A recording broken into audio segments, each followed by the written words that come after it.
కృష్ణుడు రుక్మిణీదేవిని నిజంగానే అంత ప్రేమిస్తే ఎందుకు తనే ముందు లెటర్ రాయలేదు? ఎందుకు కృష్ణుడు వెళ్లి అందరినీ కొట్టి రుక్మిణీదేవిని పెళ్లి చేసుకోలేదు? వెళ్ళి ఆ కృష్ణునే అడుగు, చెప్తాడేమో. కూర్చు కూర్చు కూర్చు. నిన్ను అడిగాను చూడు, నాకు బుద్ధి లేదు. రుక్మిణి మనసులో ఏముందో తెలుసుకోకుండా ఆ కృష్ణుడు వెళ్లి రుక్మిణి మనుషులందరినీ కొట్టుంటే రుక్మిణీదేవి వచ్చి నా మనుషుల్ని ఎందుకు కొట్టావో అని అడుగుంటే పాపం కృష్ణ పరమాత్మ. ఆ కృష్ణ పరమాత్మ ఏం చెప్తాడో చెప్పు. కొన్ని విషయాల్లో తొందరపాటు అస్సలు పనికిరాదమ్మా. నువ్వు ఎప్పుడూ కృష్ణుడికి సపోర్ట్ చేస్తావు. పెళ్లి అనేది ఇద్దరు కలిసి బ్రతుకుతామని అనుకుని చేసుకునేది కాదమ్మా.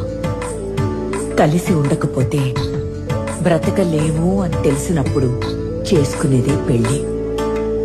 అయినా ఒకరిపై ఒకరికి ప్రేమ గౌరవం ఉండాలే కాని ఎవ్వరి ముందు చెప్తే ఏంటమ్మా?